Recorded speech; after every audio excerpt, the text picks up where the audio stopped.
You have been told that power means people cheering for you, approval in every room, a circle so wide it feels like armor. But here is the question no one asks when they hand you that belief. What happens to your strength when the circle empties? What happens to who you are when the noise stops and the only voice left in the room is yours? That question has an answer, and the Stoics have been giving it for 2,000 years.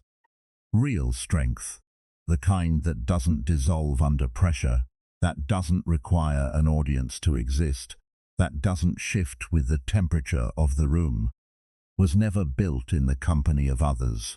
It was always built alone, in the private hours when no one was watching, in the silence between decisions, in the difficult, unglamorous, uncelebrated work of meeting yourself honestly and refusing to look away. Marcus Aurelius governed one of the largest empires in human history. He led armies. He made decisions that shaped the lives of millions, and every night he withdrew into his journals, into the private silence of his own mind, to question himself, to interrogate his motives, to hold himself to a standard that no external authority required of him. He didn't need the crowd to know who he was. He needed the quiet. That is what this video is about. Not solitude as punishment, not aloneness as failure, but the deep, radical, life-altering practice of standing alone, long enough to discover that you were never incomplete to begin with, that the approval you were chasing was a substitute for something you already had, that the noise you kept filling your life with was covering something you needed to hear. This will not be comfortable. The Stoic path never was. It asks you to do the harder thing, always the harder thing, to choose clarity over comfort, to choose depth over distraction, to choose the honest interior over the managed exterior. Consider subscribing to Stoic Site for the part of you that already suspects this, for the part of you that is tired of performing and ready to become. We explore these truths every week. This is where that journey continues. Let's begin. The crowd that thins. There is a particular kind of loneliness that no one prepares you for. It doesn't arrive at the lowest points. It doesn't appear in failure or in crisis. It comes precisely when you are growing, when you are choosing your values over your habits, when you are becoming more aligned, more deliberate, more genuinely yourself. And in that process, quietly, almost imperceptibly at first, the crowd begins to thin. At the beginning of any serious journey, people are drawn to the energy. There is something magnetic about a person who has decided to change, a contagious quality to genuine momentum. The early stages of growth are social. People gather around new beginnings. They love the start of a climb because the start of a climb doesn't yet threaten anyone's position. But growth doesn't stay still. It doesn't wait. It doesn't ask for consensus. And as you keep moving forward, as your choices start to reflect your values rather than your fears, as you begin protecting your time and your attention with a care that didn't exist before, the circle shifts. People who were drawn to who you were find themselves uncomfortable with who you're becoming. And rather than face that discomfort in themselves, they address it through distance from you. This is not malice in most cases. It is the natural tension that occurs when one person evolves and the environment they shared with others remains static. The oak tree cannot expand upward while remaining perfectly contained in the pot it started in. Something has to give, and usually, what gives is the comfort of being universally understood. What makes this painful is the way it tends to be framed. They will say you changed. They will say you became distant. They will say that the person they knew wouldn't have made that choice, drawn that boundary, walked away from that room, and they're right. The person they knew wouldn't have. The person they knew was smaller. The person you're becoming chooses differently. And that difference is not a problem you have introduced. It is evidence that something real is happening. The Stoics had a concept for this, kataphusin, living according to your true nature, not the nature that was assigned to you by early conditioning, not the version of yourself that was shaped by the need to belong, to be accepted, to avoid rejection, but your actual nature, the self that exists beneath the performance, the person who emerges when you stop editing yourself for the comfort of others. When you begin to live kataphusin, you will find yourself in unfamiliar territory, not because you've lost your way, because you've finally found it. And finding your own way almost always means diverging, at least partially, from the well-worn path that others were counting on you to keep walking. The people who remain after the thinning are a different quality of presence than those who left. They are not there because the relationship is convenient. They are not there because you are still recognizably the person they were comfortable with. They are there because they see something worth seeing, because they are, at some level, walking a similar path, and they recognize in your choices something of their own. These are the connections worth building. Not wide, not many, but deep, genuine, the kind that hold weight. Most people experience the thinning as a signal that something went wrong, that they made a mistake, that the choices that led to the quiet were the wrong choices. And so they contract, they soften, they moderate the very things that were beginning to make them genuinely powerful, just to restore the warmth of being surrounded. This is the most common and the most costly of errors, because what they contract back into is not authentic warmth. It is the performance of relatability, the careful management of how much of themselves they're willing to show. The ongoing, exhausting negotiation between who they're becoming and who others need them to remain. The Stoic doesn't make that trade. The Stoic observes the thinning and reads it accurately, not as loss, as filtering, as the natural separation of what belongs from what was simply present, as the beginning of a life that is smaller in circumference, but incomparably deeper in truth. Marcus Aurelius wrote in his Meditations, "Private words, never meant to be published. Be satisfied if you live in accordance with nature and improve, even though no one acknowledges it. That is not resignation, that is sovereignty." The self-possession of someone who no longer needs the world's agreement in order to know they are on the right path. The crowd thins, let it. In the thinning, something essential begins. What vulnerability costs, there is a form of courage the world celebrates loudly, and a form it barely recognizes. The celebrated form is public vulnerability, the declaration, the open admission, the feeling shared without filter. And in certain contexts, at certain levels of trust, that kind of openness is genuinely powerful. It creates connection. It builds bridges between people who might otherwise remain strangers. But as you step into positions of greater responsibility, as the stakes of your decisions grow, as more people depend on the clarity of your direction, the nature of vulnerability changes. What was once an act of connection becomes an act of exposure. And exposure at the wrong level of trust, with the wrong audience, becomes risk. This is not cynicism. This is physics. Information has weight. The information you carry about your fears, your doubts, your private uncertainties, that information, when placed in the wrong hands, becomes a lever. Not always because of malicious intent. Often simply because people process what you give them through the filter of their own needs, their own insecurities, their own relationship with your growth. And through that filter, your honest admission becomes someone else's reassurance that you're not as certain as you appeared. Someone else's signal that the direction you've been setting might be more questionable than they wanted to believe. This is why the further you move into genuine leadership of your own life, of others, of something that matters, the more carefully you learn to manage what you display. Not to deceive, not to perform, but to preserve the clarity that is essential to moving forward.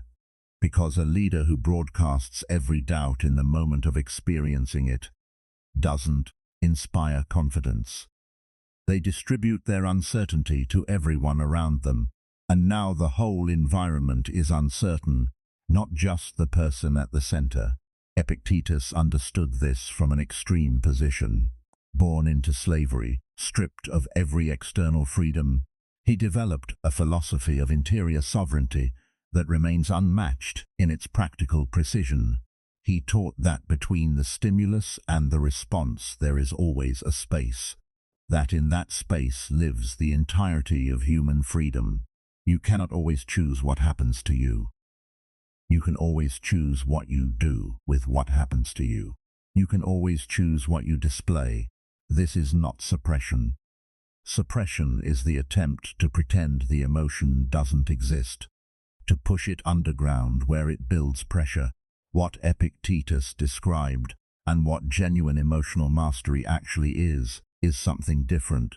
It is the capacity to receive the emotion fully, to process it internally, to allow it to move through the interior landscape without immediately spilling it into the exterior one.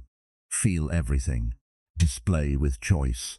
There is a kind of intimacy that the genuinely powerful guard with great care, not because they are cold or unfeeling or disconnected from the human experience, precisely because they feel deeply enough to know how much weight their emotional disclosures carry.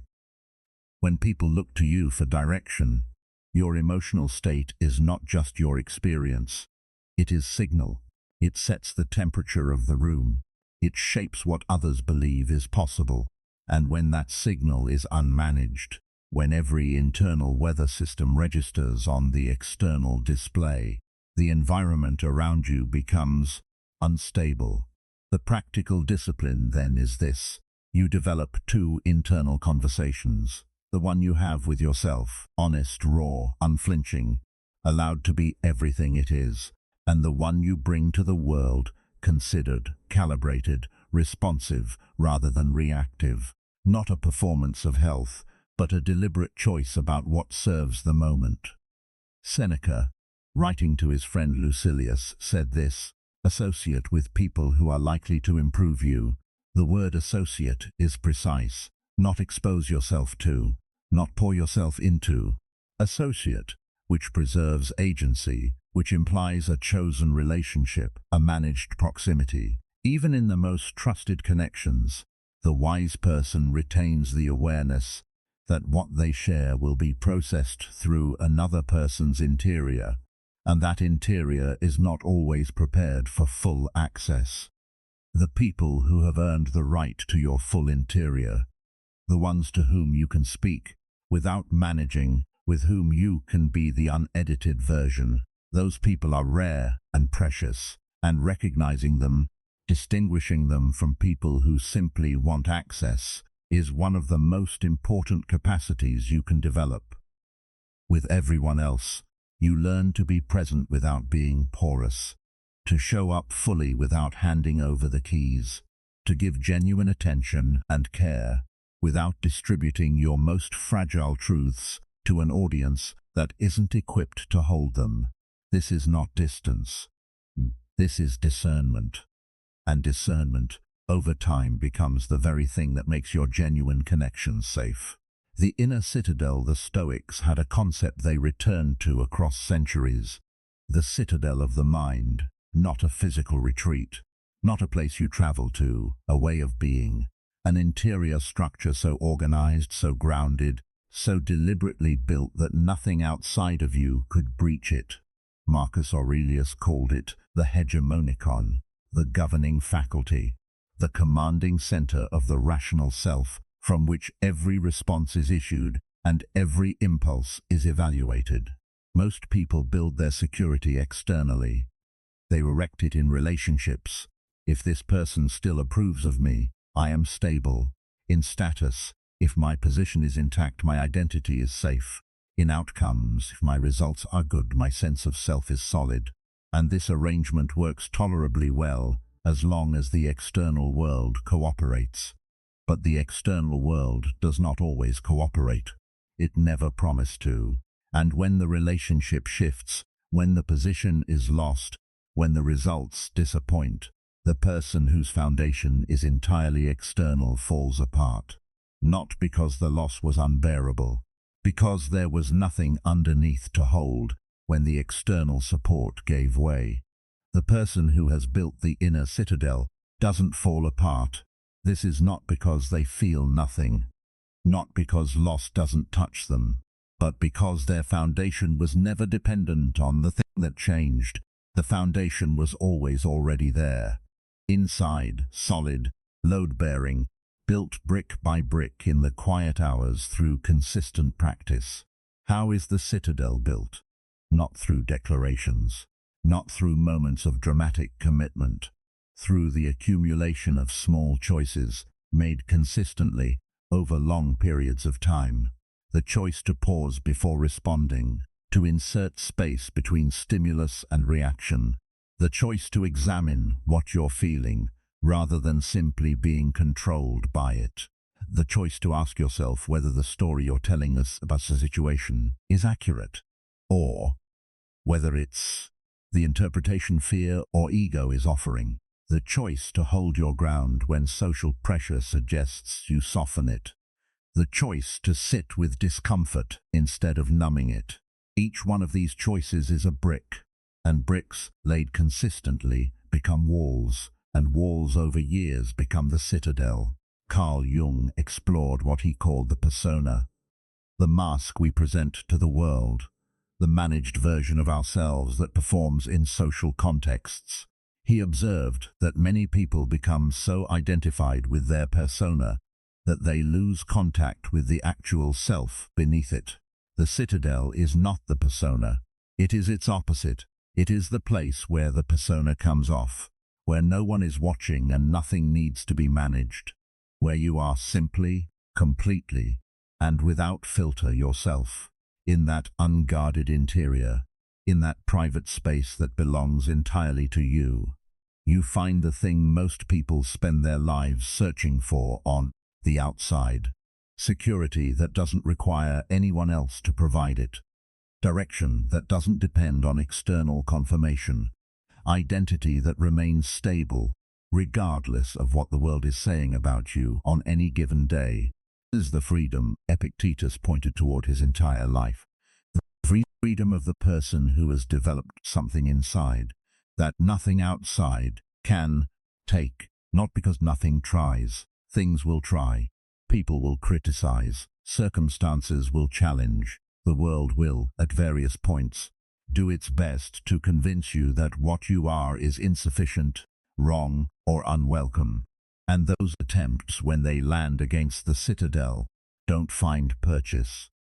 Not because you've become numb to them, because you've built something steady enough that they no longer define you.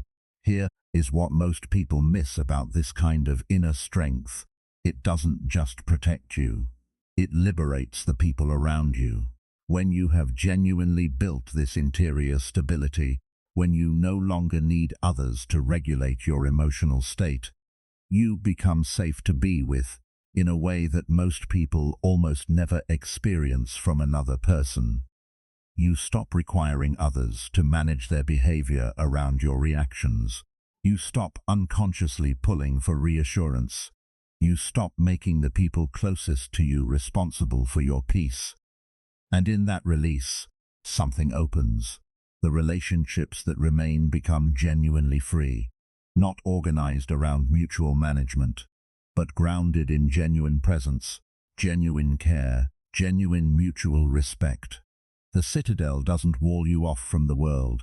It makes you capable of being in the world with full presence, because you're no longer half occupied with protecting a foundation that could give way at any moment. You know it's there. You built it. And from that knowing, you can give the rest of your attention entirely to what's in front of you. Build the citadel, not for others, for yourself first. And then notice what happens to everything else. How betrayal actually works. No one teaches you how betrayal moves before it arrives. You only understand its mechanics in hindsight, when you can trace the architecture of it backward through a relationship and suddenly see the moments that were warning signs, wearing the comfortable clothing of ordinary closeness. The first thing to understand about betrayal is that it does not begin with malice. That is what makes it so disorienting. It begins with warmth, with the gradual, entirely natural lowering of your guard around someone who gave you consistent signals of safety, who reflected back to you the qualities you valued, who seemed to understand you in ways that others didn't. And in that experience of being understood, you extended access to your thinking, your fears, the unguarded places in your interior. And then, somewhere in the geography of that closeness, something in the other person shifted, not always visibly, not always immediately. Sometimes it was a slow drift toward their own interests that they hadn't consciously chosen to prioritize over yours. Sometimes it was jealousy activated by your progress. Sometimes it was desperation born of their own unresolved interior, finding your position convenient. However it began, the ending had the same quality. You realized that the person who held your trust had used it in a way that served them, at a cost to you. The disorientation is not simply about the act, it's about the history, about the fact that the same person who now stands on the wrong side of your trust was the person who appeared on the right side of it for months or years, and the mind struggles to reconcile those two realities. It keeps running the tapes, looking for the moment where the switch occurred, trying to identify where the genuine version ended and the other version began. The Stoics would say this is natural but ultimately misdirected effort, because the question that matters is not precisely when it changed. The question that matters is what this reveals about the nature of the relationship from the beginning, and what it tells you about where your discernment can sharpen going forward. Seneca wrote that it is wise to anticipate human nature rather than to be perpetually surprised by it. Not cynically, not with the assumption that everyone will eventually betray you, but honestly, with the recognition that people who have not done their own inner work will, when sufficiently pressured or tempted, default to self-interest, sometimes at your expense. This is not unusual.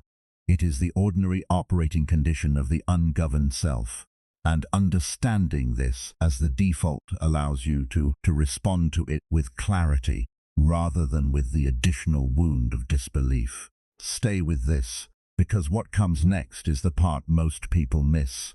The deeper pattern in betrayal is not the act itself. It is the way you participated in making it possible.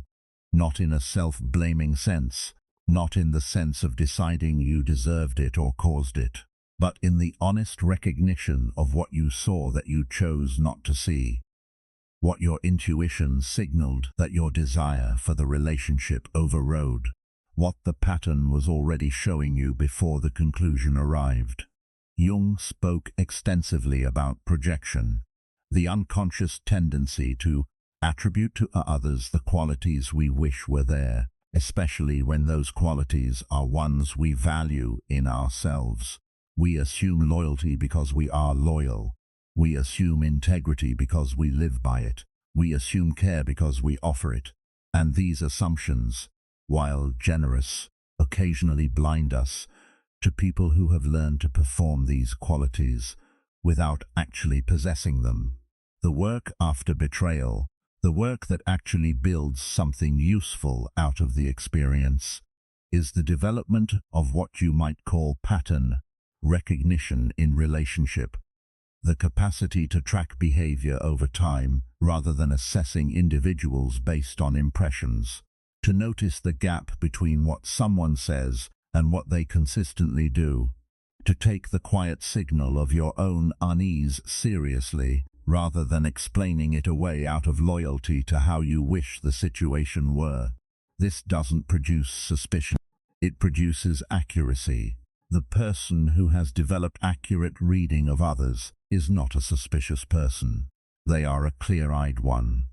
They engage warmly, genuinely, fully, and they engage with the actual person in front of them rather than the ideal they projected onto them. Every betrayal, understood correctly, is an education in discernment. It is painful tuition, but what it purchases, when the lessons are drawn honestly, is worth more than the comfort of never having learned it. It purchased the ability to see people clearly, to trust what has been earned, to hold what is precious carefully enough that its misuse carries the appropriate cost, and no more. Trust as the rarest resource. When you are young, trust feels free to give. You extend it almost reflexively to anyone who seems friendly, seems genuine, seems to be on your side. And this generosity feels like virtue, like openness, like the right way to meet the world. In many contexts, especially early, especially in safety, it is. But trust is not costless. The cost is not in the giving. It's in the consequences when it is placed wrong. And as what you're building increases in significance, as the weight your choices carry grows, as the stakes of your life's direction expand, the price of misplaced trust grows with them. Because now what you carry is worth more. What you share echoes further. What you give access to has greater weight. This is the education in trust that happens slowly, through experience rather than instruction. The moment when you begin to understand that extending trust to everyone is not generosity, it is a failure of discernment. Real generosity, considered honest, genuinely caring generosity, requires accurate assessment. It requires the capacity to see who is able to honor what you give them, and who is not, and to direct accordingly. Aristotle distinguished between friendships of utility, friendships of pleasure, and friendships of character. The first two are transactional. They exist and hold together as long as both parties benefit in some practical or enjoyable sense. They are real relationships and not without value, but they cannot bear the weight of full trust because their foundation shifts with circumstances. The moment the utility ends or the pleasure fades, the structure has no reason to hold. Only the friendship of character can hold your deepest trust safely. And this is the rarest kind.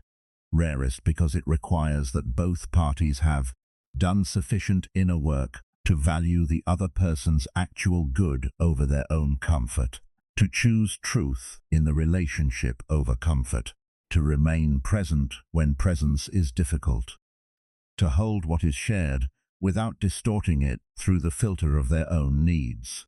Recognizing this kind of relationship requires patience, because you cannot know whether a person is capable of it from their presentation, from how they speak, how they smile, how they express their affection.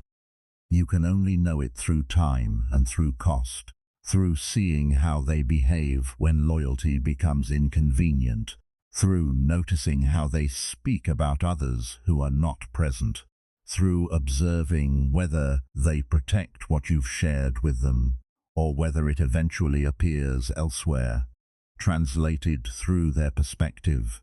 These things do not reveal themselves quickly.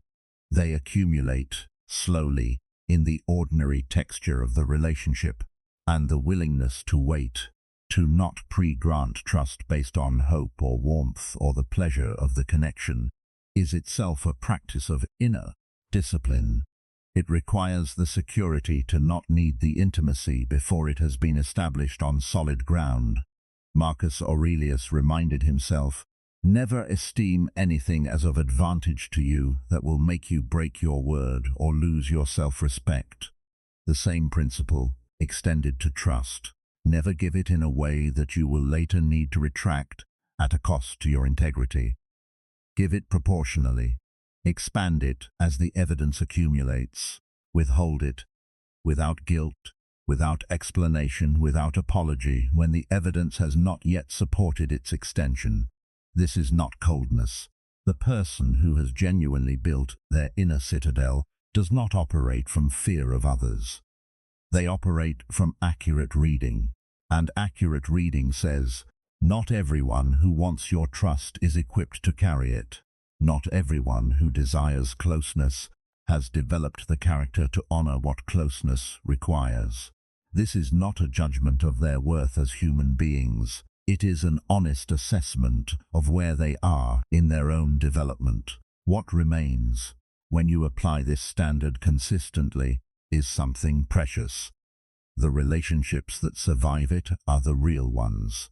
The people who are still in your life after you stop distributing yourself indiscriminately are the people worth having, and giving them your full trust, the real thing, not the performance of trust, is not a risk anymore.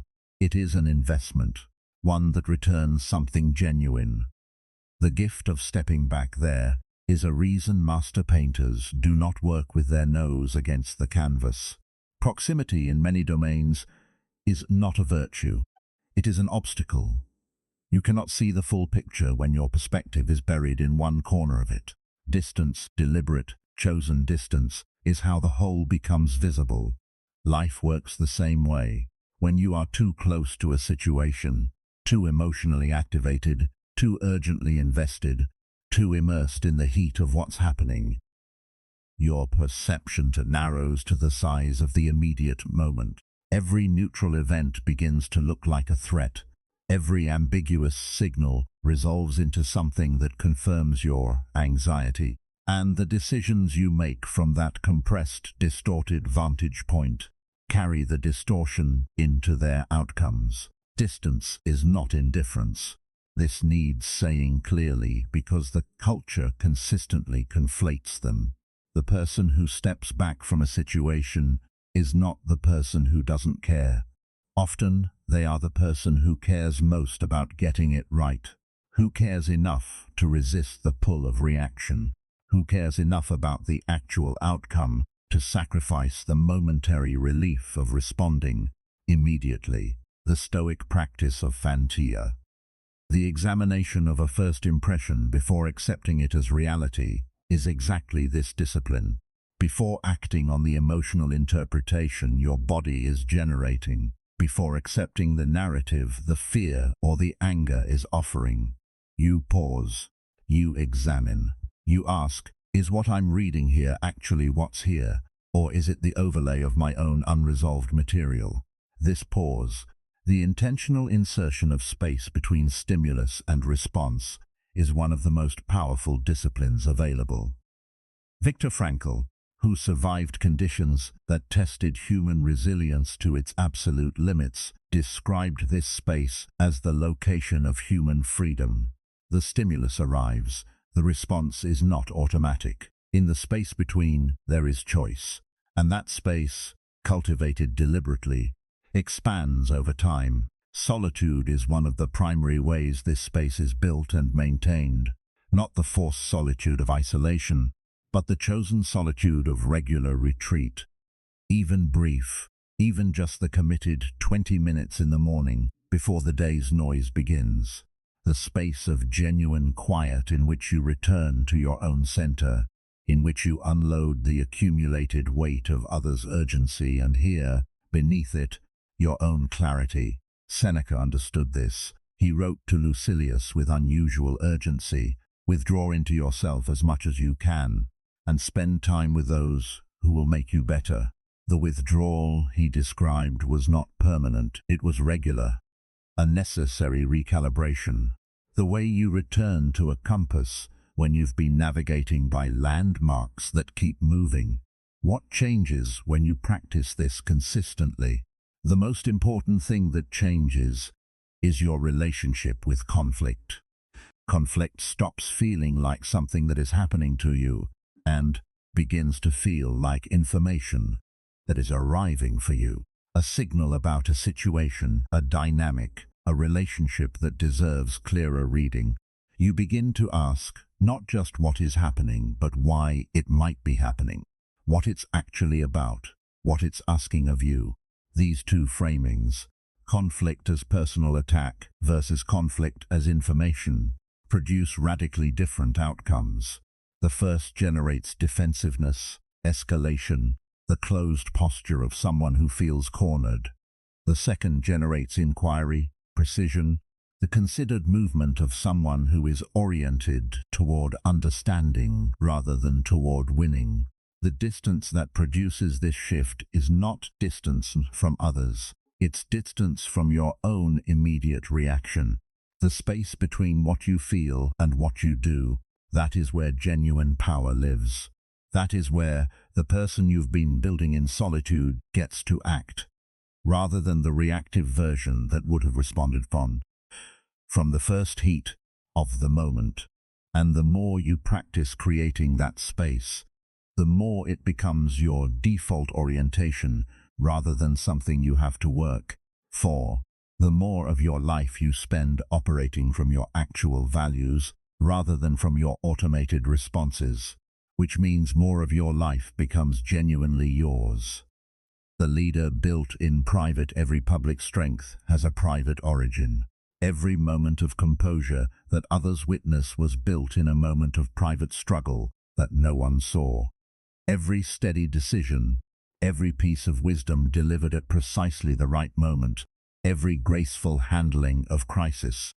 It all has a history, a back room, a place where it was earned in difficulty, alone, before it was ever put on display. This is the part about leadership that the world consistently gets wrong. It celebrates the visible moments, the achievement, the presence under pressure, the quality of the decision in the spotlight.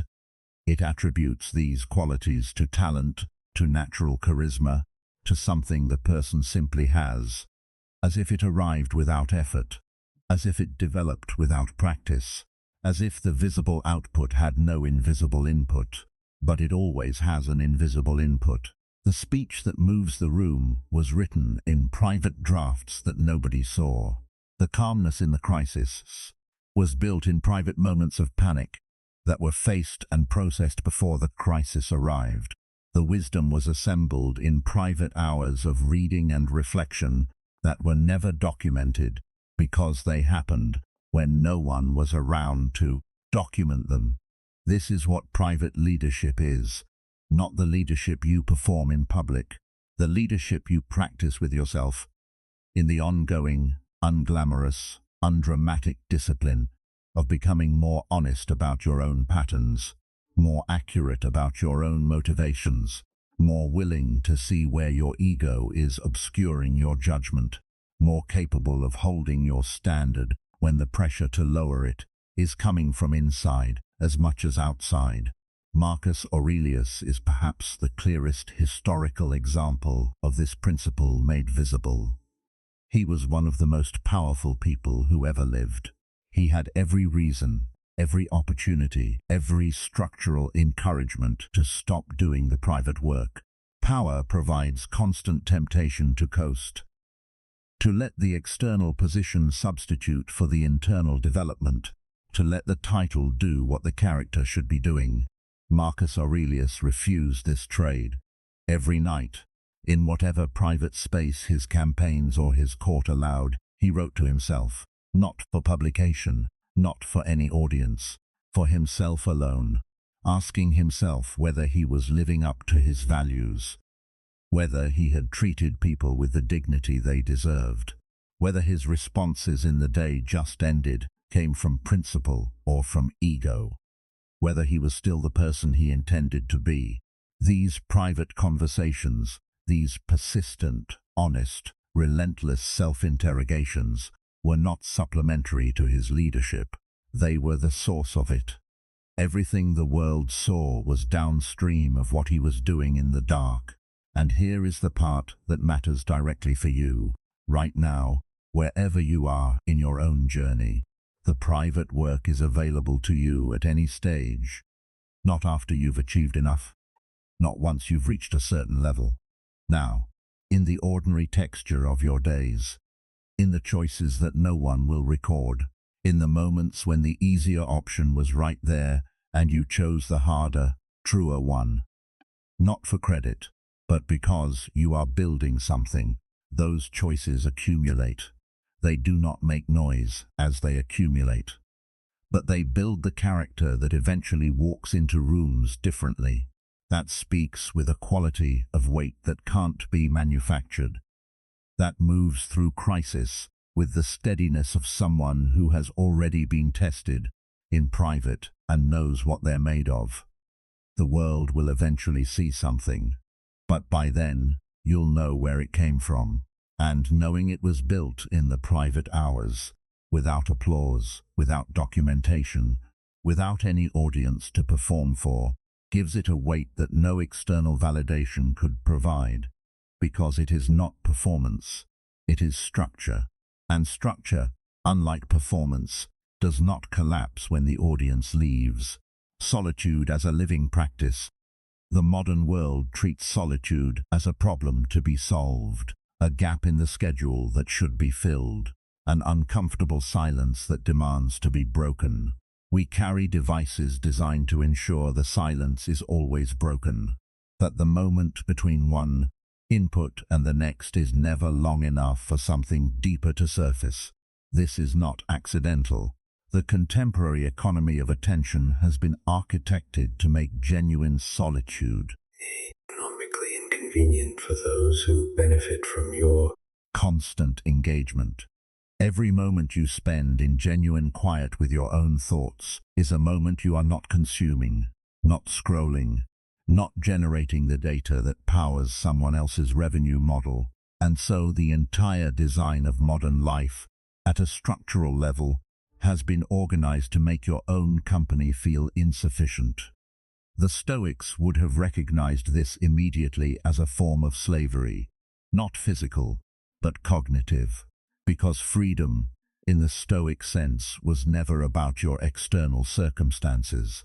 It was about whether your mind was your own, whether your attention, that most intimate and irreplaceable of all resources, was directed by your own values, or continuously hijacked by forces whose interests are not yours.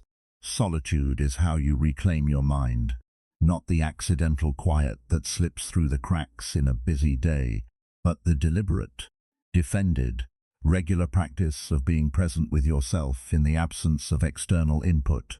The choice to create space, daily, consistently, non-negotiably, in which the noise clears and your actual thoughts can rise. Marcus Aurelius described the practice of withdrawing into oneself as a form of finding the countryside while remaining in the city. Not a physical relocation, but an interior one. The trained capacity to find within your own mind the stillness that refreshes and clarifies, not dependent on favorable circumstances, but available because you have built the interior structure that makes it accessible. This practice changes you in ways that are difficult to name, but impossible to miss in their accumulation. First, your relationship with your own thoughts changes. The person who has practiced genuine solitude, regularly, honestly, without the buffer of entertainment or conversation, begins to develop the capacity to distinguish between thoughts that are genuinely their own and thoughts that were absorbed from the environment. Most people cannot make this distinction. They experience whatever is in their mind as simply what's there, without questioning its origin. The person who has spent time in real solitude begins to recognize the difference between the thought that arose from genuine reflection and the one that migrated in from the social environment. That recognition, that epistemic sovereignty, is extraordinary. Most people never develop it. Second, your relationship with boredom transforms. Boredom is the first experience most people encounter when they stop filling the silence. It feels like failure, like you're missing something, like you should be doing more, consuming more, connecting more. But boredom is not a deficit state. It is a transition. It is the period between the last external input and the deeper interior experience waiting on the other side of the noise. those who push through, who sit with the discomfort instead of immediately reaching for the phone, begin to discover what lives beyond it. Thoughts that don't arise in company, connections that only emerge in the absence of urgency, a quiet interior voice that has been trying to be heard for years and could never rise above the constant noise. Third, and most profoundly, your relationship with yourself changes. Most people live at some level of estrangement from their own interior. They are active, connected, productive, and yet beneath all of that motion, they carry the vague persistence of not quite knowing who they are, of performing one version of themselves for this context and another version for that one, without ever quite arriving at the real person underneath all the performances. Solitude is where the performances stop, where there is no context to calibrate to, no audience to read, where you are simply what you are, without the shaping pressure of how others need you to be. And in that space, over time something clarifies. The actual you, not the managed you, not the strategic you, but the genuine, undecorated, irreducible you begins to emerge. Seneca wrote, "Retire into yourself as much as you can, not as a permanent withdrawal from the world, not as an escape from responsibility, as a regular, nourishing, necessary return to the source from which everything you bring to the world ultimately flows. A source that, never visited and never tended, eventually runs dry. Tend yours, practice the solitude, make it non-negotiable, not because the world doesn't need you, because the version of you the world most needs can only be found in the silence." The strategy of silence words, spoken without restraint, have a particular quality. They fill space, they satisfy the immediate impulse to be heard. They provide the temporary relief of having discharged what you feel, and they frequently undermine the very outcome you were hoping to achieve. The person who feels wronged and says so immediately, at full emotional volume, in the moment of greatest heat, rarely gets what they actually want from the exchange. They get the momentary satisfaction of having expressed the feeling, but they also get the predictability, the loss of composure, the reduction of mystery, and they hand the other party a map, a precise emotional map, of exactly which buttons to press the next time. The person who feels exactly the same thing and remains quiet accomplishes something different. Not permanently quiet, not in passive acceptance, in strategic stillness. They demonstrate that they cannot be easily destabilized. They deny the other party the expected reaction, creating uncertainty where certainty was anticipated. They give themselves the most valuable gift available in any difficult moment: time. Enough time for the emotion to settle, for the clarity to surface, for the response that is actually useful to become available.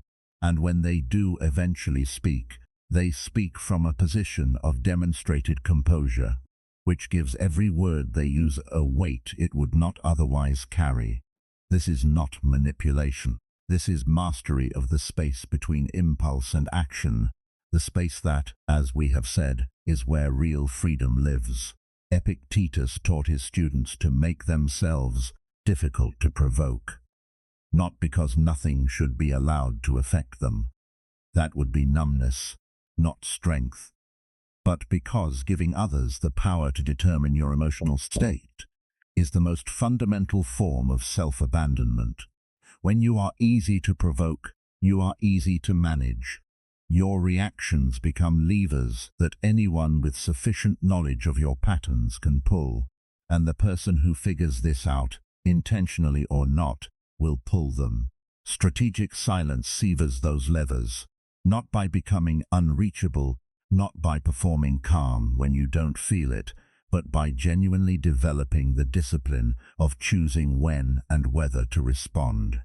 When something lands on you, you feel it entirely in your own interior, but what you display is chosen, measured, appropriate to the moment and the relationship, not simply automatic. There is also a gathering dimension to silence that the constantly speaking person never accesses.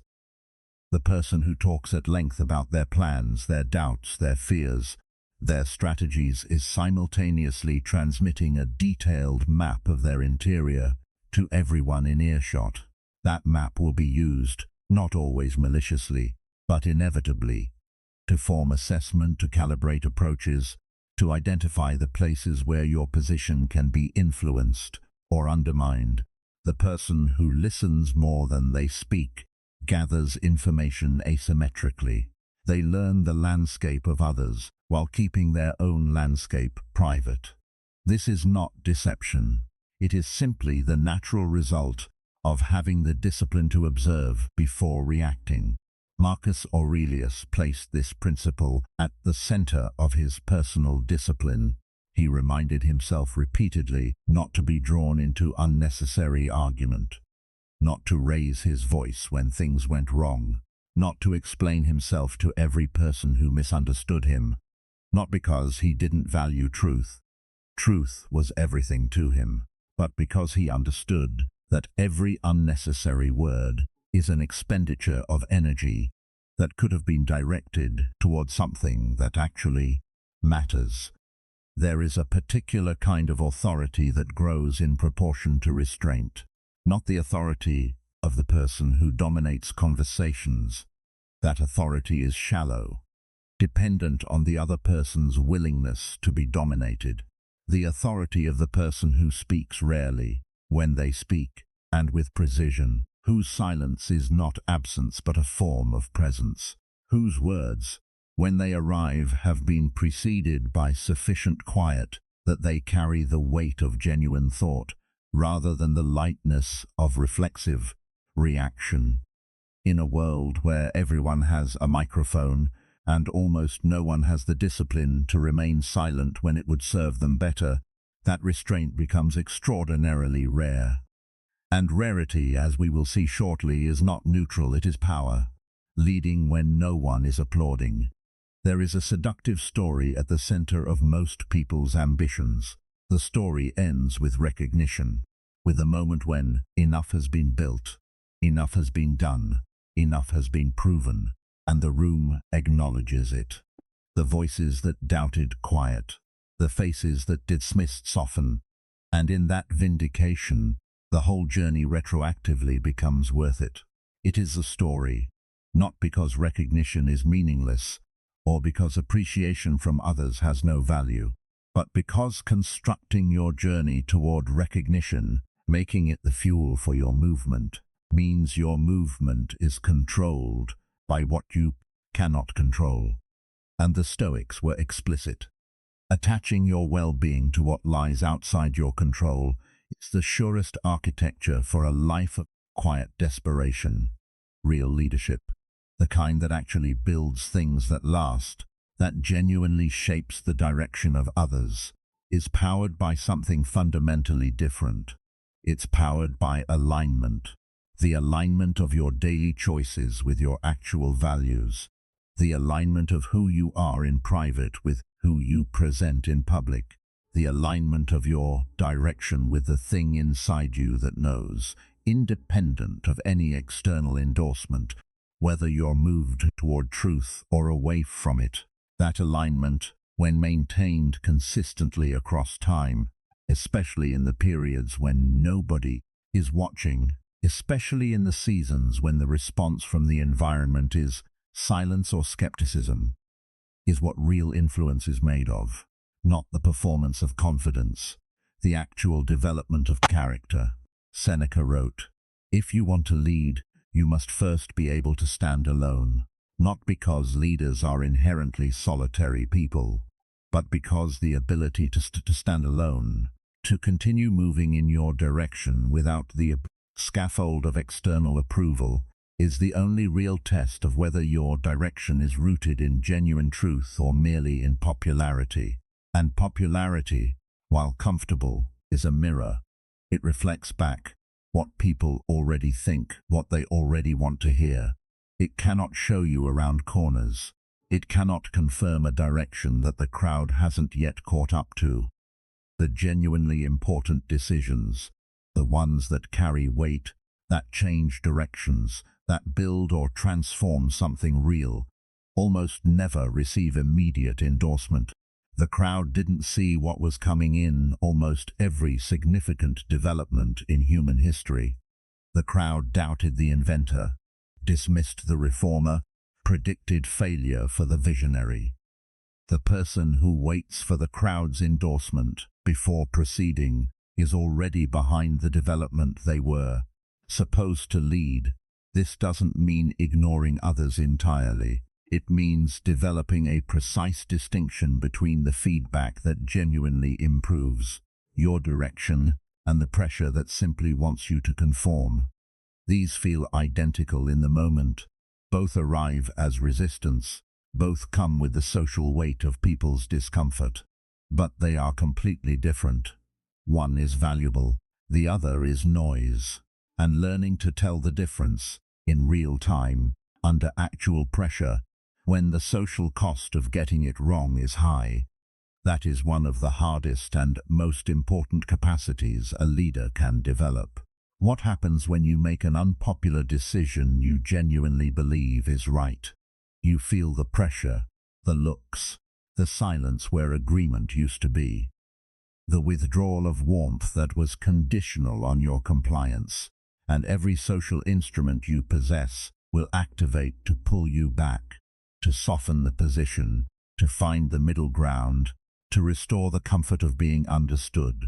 The Stoic leader feels all of that and acts on the principle anyway, not stubbornly, not without genuine reflection, but with the hard-won understanding that if every decision you make is endorsed by everyone around you, you are either not making real decisions or you have surrounded yourself entirely with people who think exactly as you do. Neither is healthy. Neither constitutes leadership. Real decisions carry the possibility of being wrong in a way that everyone can see. They require choosing a direction before you know whether it will be vindicated. And they require, at the moment when doubt rises in your own mind as well as in the room, the willingness to recommit. Not because you're certain, but because you've done the work in private and the direction held under examination. This is the test of private leadership. Not in the spotlight, in the private moment of choosing once more, of returning to the direction not because anyone is confirming it, but because it's yours, because it came from the work you did in solitude, because it survived the honest interior interrogation. That is what makes it worth defending when the room goes quiet. Within the most powerful presence in most rooms is rarely the loudest one. It's the steadiest, the one that isn't adding to the chaos, that isn't raising the emotional temperature, that is, in its stillness, providing something the turbulence cannot, a center of gravity that others unconsciously orient toward. We are drawn to steadiness. It is wired into us at a level that operates long before rational assessment. When everything is uncertain, the person who is not in panic becomes the gravitational center of the room. People look there, listen there, move toward that point of stillness not because it was demanded, but because the nervous system recognizes it as safe. Where does that steadiness come from? Not from having better information than everyone else. Not from knowing the answer when others don't. It comes from having built something inside that circumstances cannot touch. An interior that is organized, grounded, consistently tended, so that even when the external landscape is in disorder, the internal landscape remains intact. Not because nothing happened, but because the interior is not dependent on the external for its stability. The Stoics called this apatheia, and the word has been badly misunderstood through the filter of modern translation. It does not mean apathy. It does not mean emotional shutdown or indifference to outcomes. It means freedom from being ruled by disruptive passions, freedom from the tyranny of fear, rage, jealousy, or desperate craving. the capacity to be fully present in a difficult situation without being consumed by it. The person who has developed genuine apatheia is not passive. They are extraordinarily active, but their action is clean, not distorted by the noise that fear and urgency inject into perception, not contaminated by the self-protective impulses that reactive people act from. They see what is actually there, and they respond to what is actually there. Building this inner peace is not a weekend project. It is the work of a life, progressing in stages. But each stage is accessible right now to anyone willing to practice what it requires. The first stage is learning to observe your reactions without identifying with them. When anger rises, to see it as anger rather than becoming it. When fear activates, to recognize it as a signal rather than treating it as truth about the world. This gap between the experience of the emotion and the identity that might attach to it is where everything begins. It sounds small. Its practice is enormous.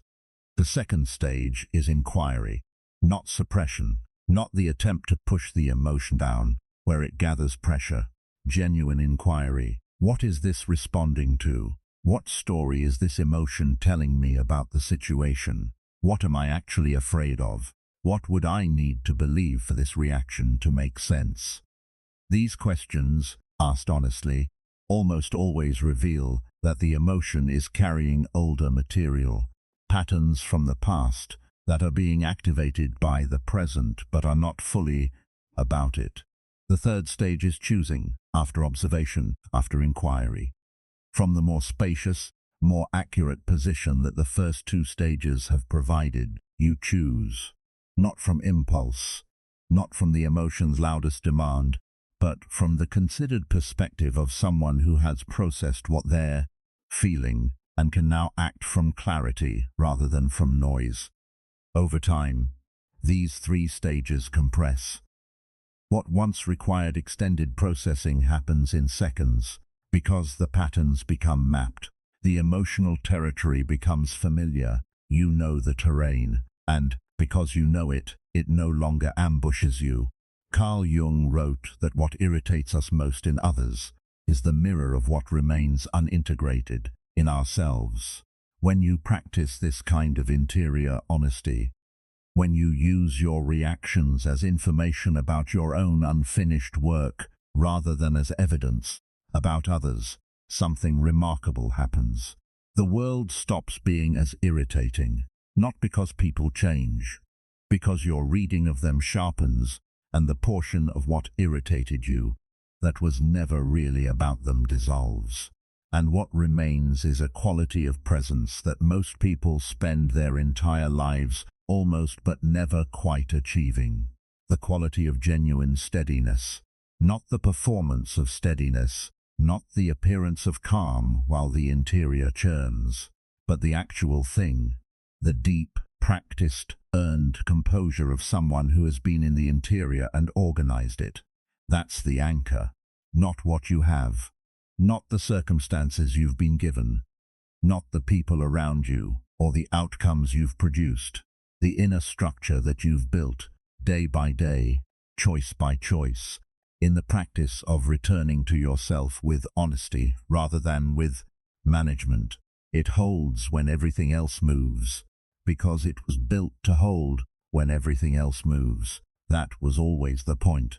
The freedom in chosen aloneness. There comes a moment, different for everyone, but unmistakable when it arrives.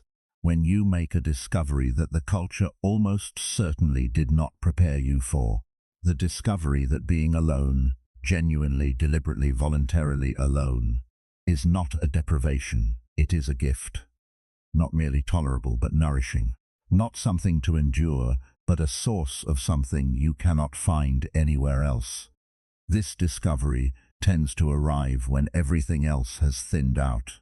When the social noise that used to fill every available space has been reduced, whether by choice or by circumstance, and in the quiet that follows, you find, to your surprise, that you are more intact than you expected, that The self that emerges when it is no longer performing for anyone is not diminished.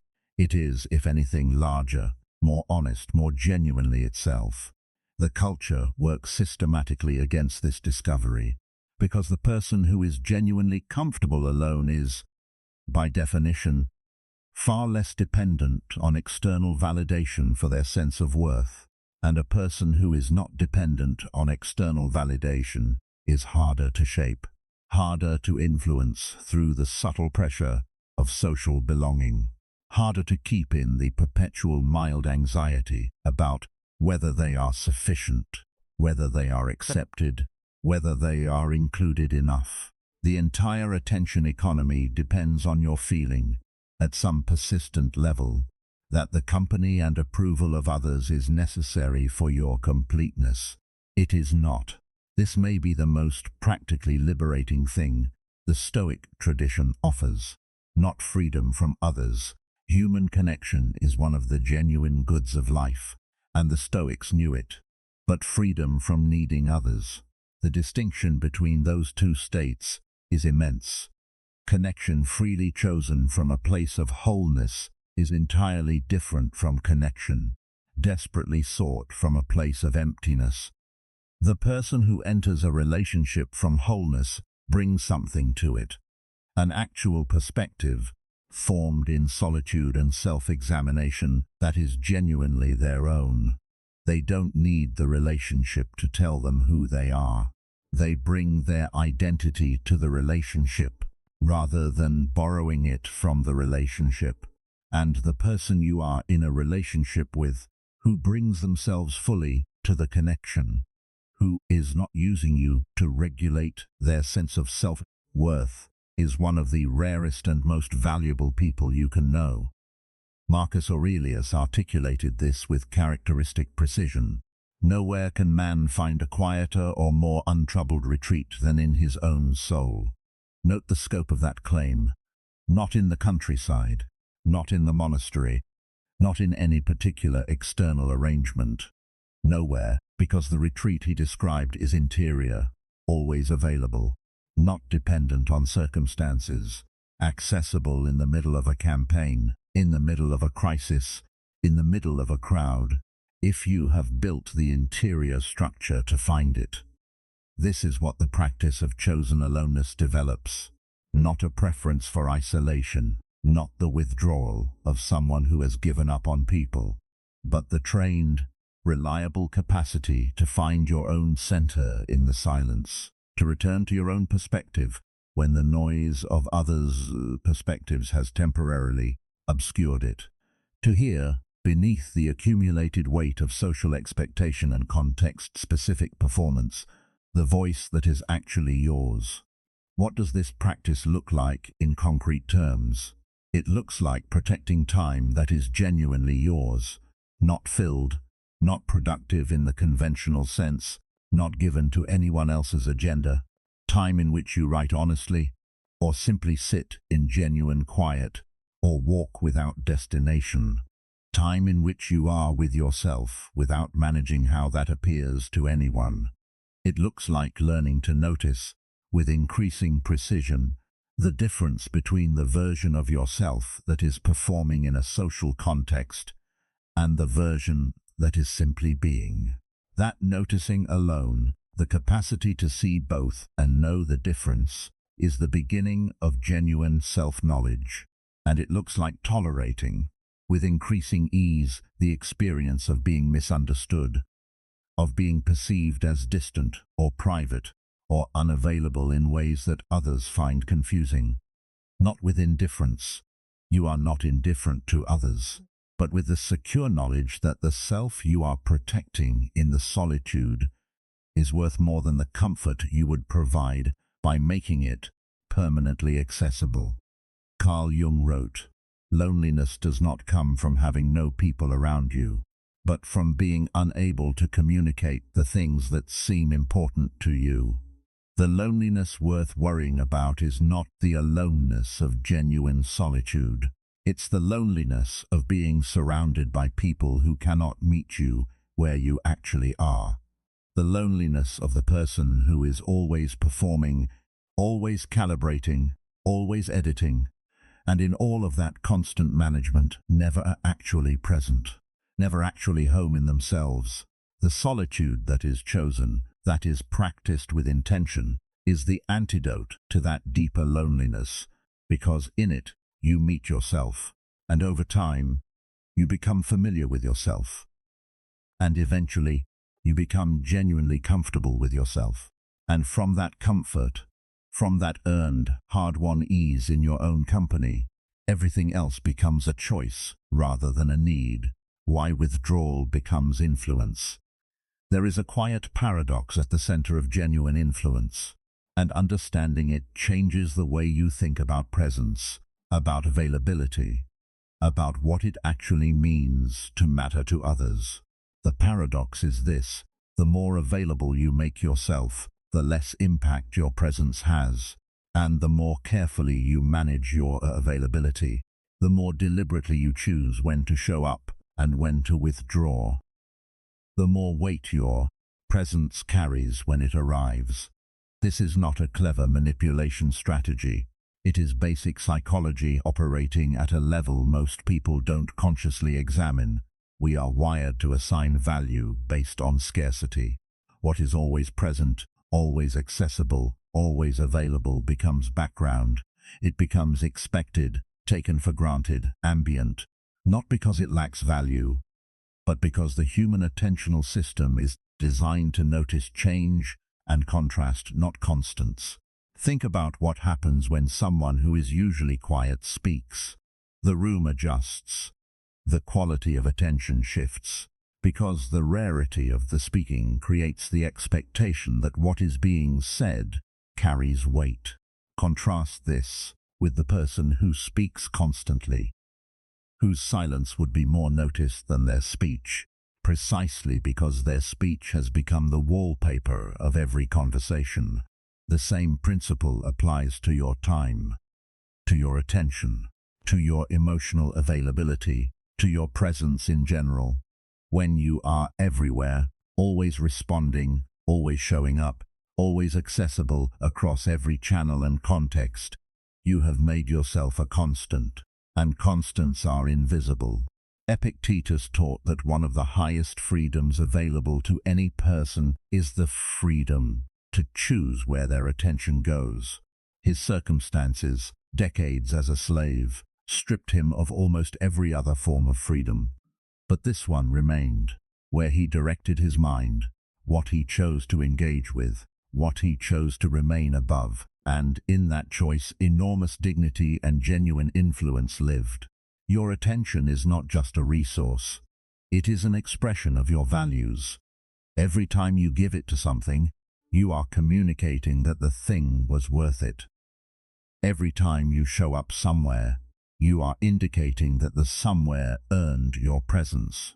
When your presence is everywhere, you have communicated that everything is equivalent, that nothing is more worth your presence than anything else, and that is the opposite of the message genuine influence requires. The practice of strategic withdrawal, of being genuinely selective about where you show up and when, is not about engineering scarcity for effect. It is about authentically honoring the actual value of your presence by reserving it for what has genuinely earned it, by not spreading yourself so thin that when you are present, you are only technically there. What shifts when you practice this? The quality of your engagements transforms. The conversations you have become real conversations, not the habitual proximity of people occupying the same space. The relationships you maintain are genuinely nourishing rather than merely continuous, and the people in your life begin to relate to you differently, not as a constant background presence, but as someone whose availability carries meaning precisely because it is not guaranteed. Marcus Aurelius, who had demands on his presence from every direction imaginable, was known for a quality of engagement that those around him found exceptional, not because he was always there, but because when he was present, he brought the totality of his attention, not scattered, not performing, there, fully. And that quality of full presence made available with genuine selectivity was worth more to those who received it than constant partial presence could ever have been. This is what you are developing in the practice of withdrawal. Not the absence of engagement, but the refinement of it. Not detachment from the world, but the discipline to arrive in the world's specific moments with something whole rather than something depleted. To give presence that is genuine rather than obligatory. To become someone whose arrival is felt, not because you engineered it that way, but because what you bring is real. The influence that grows from this kind of practiced, selective, deliberate presence is not loud. It doesn't announce itself, but it persists. It shapes how rooms feel, how conversations settle, how people carry themselves after you've left, not because you commanded it, but because the quality of what you offered sparingly, offered genuinely, does something to the people who receive it that less carefully managed presence never quite accomplishes. Power exposes. Of self-mastery. There is a particular kind of damage that rises become power does to a person who has not done their inner work. It doesn't announce itself. It doesn't arrive in a single dramatic revelation. It accumulates, quietly, in the drift between who the person believed themselves to be and who their unexamined interior was actually directing them to become. Power does not corrupt in the simple sense the phrase usually implies. It does not introduce something new into the character. It reveals what was already there, held in check by circumstances, by the need to cooperate, by the social cost of expression. Power removes the social cost, and what was always there, previously suppressed, becomes visible in what gets decided, who gets treated how, what priorities reveal themselves when the constraints relax. This is the Stoics' central insight about the relationship between character and circumstance. Circumstances do not create character, they expose it. The person who is arrogant in power was always arrogant, previously restrained by necessity. The person who remains genuinely humble in power, who stays curious, who remains open to correction, who continues doing the private work of honest self-examination, was always that person too. The circumstances just created the conditions in which either version could fully reveal itself. Carl Jung identified this mechanism through the concept of the shadow, the constellation of traits, impulses, and patterns that we have not integrated into our conscious self-understanding. The parts we prefer not to examine, the impulses we push down because facing them is uncomfortable, the patterns we have not yet connected to their origins. The shadow does not disappear because we ignore it. It operates below the threshold of conscious awareness, expressing itself in our decisions, our reactions, the situations that keep repeating themselves in our lives despite our best intentions. Power gives the shadow more room to operate. When you occupy a position of authority, when others defer to you, when the structural protection of your position reduces the social cost of your impulses, the shadow finds its opportunity.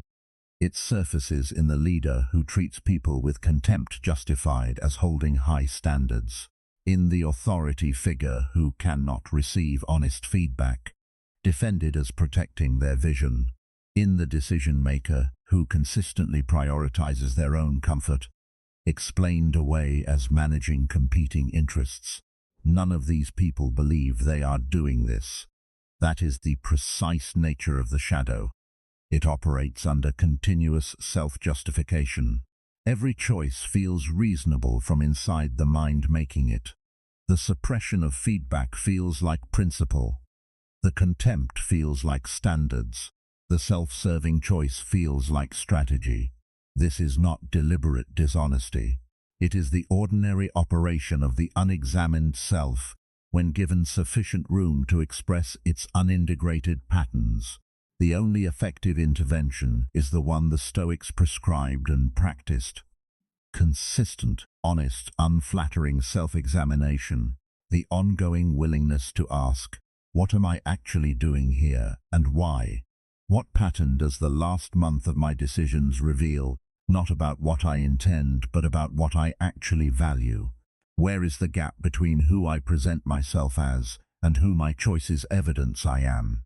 These are not comfortable questions. They will require, at various points, significant revision. The acknowledgement that you were wrong, that the story you were telling yourself about your own motivations doesn't match the evidence, that you were, in some domain, something somewhat different from what you believed. But making this acknowledgement before power amplifies it is incomparably less costly than making it after. Because after the position has amplified your patterns to full expression, after the shadow has had years to shape your leadership, the repair is vastly harder. Reputations, relationships, trust. Once these are damaged by the patterns you didn't examine in time, restoration becomes the long, difficult work of a decade rather than the honest discomfort of an afternoon in the private silence. Marcus Aurelius chose the discomfort of the honest interior examination every night, not because it was comfortable, because he understood, with an unusual clarity, that the alternative was to allow his unexamined interior to run an empire, and the stakes of that were too high to accept. The stakes of your life are also high, not in the same way, but in the only way that actually matters to you.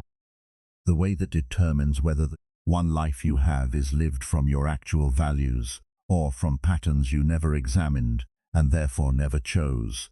You can do this work now, not in the grand moments of crisis, in the ordinary, quiet practice of returning to yourself daily with honesty, of asking the questions that don't have comfortable answers and sitting with them until the answers clarify, of building, in private, the character that power will not corrupt, because there is no longer an ungoverned shadow for it to amplify.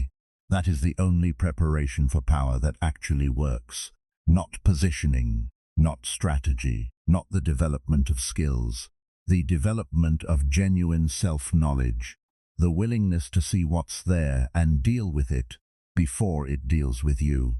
The discipline gap there is a gap that exists between the person who knows what they should do and the person who actually does it. Every human being who has ever thought seriously about their own life has encountered this gap. You know the habit you should build. You know the boundary you should hold. You know the response you should give. The measured, considered, mature response, and you watch yourself give the reactive one instead. You know what aligns with your values and you watch yourself choose the comfortable deviation. This gap is not a personal failure. It is the ordinary condition of the person who has developed insight without yet developing the discipline to match it. And understanding this distinction between the insight and the discipline is one of the most practically important things you can do, because it tells you where the actual work is. Insight is relatively easy to acquire. You read something that cuts through to truth, and you feel it immediately. The recognition, the resonance, the sense of something real landing. That feeling is genuine. But the feeling is not the development. The feeling is the beginning of the map. The territory is the actual practice of living differently. Epictetus was extraordinarily clear about this. He taught that the purpose of philosophy is not to make us sound wise. It is to make us act differently, to change the way we respond in the moment. Not after the moment has passed and we've had time to reflect, but in the actual heat of it. And that kind of change, the change that operates at the level of automatic response rather than at the level of conscious reflection, requires repetition, not insight, repetition. This is why the Stoic tradition was never primarily an intellectual project. It was a training program. The Stoics practiced specific mental exercises, what they called ascesis, designed to build the habits of response that philosophy pointed toward. Morning reflection on the day's likely challenges, evening review of how you actually responded, deliberate exposure to discomfort in order to train the response, voluntary hardship practiced in small doses to prevent the automatic assumption that comfort is necessary for functioning. These were not metaphysical exercises. They were behavioral ones. They were the ancient world's version of understanding that the brain changes not through understanding, but through practice. That the gap between knowing and doing closes not through more knowing, but through consistent, repeated doing. Especially when it's difficult, especially when the pull to do otherwise is strong. What does this mean practically?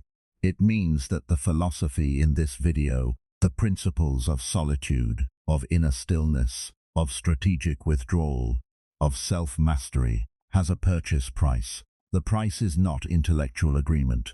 It is daily practice. The choice again and again to pause before reacting. The choice again and again to sit in the discomfort rather than numbing it. The choice again and again to move from your values rather than from your moods.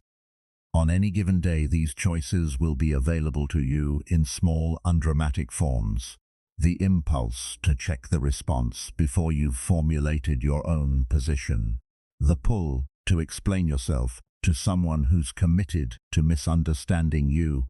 The temptation to adjust your behavior to restore warmth in a relationship that went cool when you stopped being easy. The familiar reach for distraction when the quiet becomes uncomfortable enough to sit with. Each of these moments is a crossroads, not a significant one in isolation, but significant in aggregate, because the accumulated weight of which direction you choose at these small crossroads is what builds your character, not the grand gestures, not the dramatic stands, the consistent, quiet, repeated choice to act from your principles in the ordinary moments when no one is watching, and the alternative would be so much easier. Marcus Aurelius wrote about this with an urgency that is remarkable given his circumstances.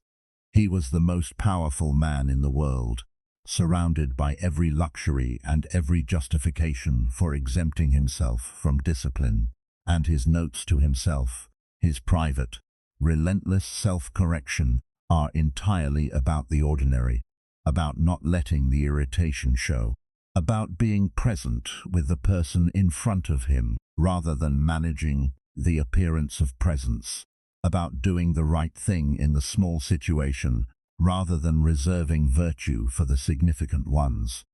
Because he understood, with unusual clarity, that character is not demonstrated in the crisis. It is built in the ordinary. And when the crisis comes, and it always comes, the person who has been building in the ordinary has something to stand on.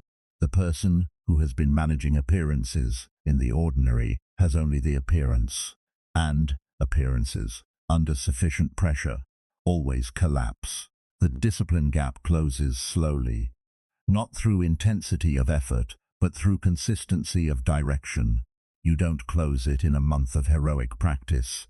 You close it in years of ordinary, quiet, unremarkable choices that add up, that accumulate, that eventually make the practiced response as natural as the reactive one once was. This is what genuine self-mastery looks like, not the elimination of the impulse. The development of the discipline that makes the impulse no longer run the show.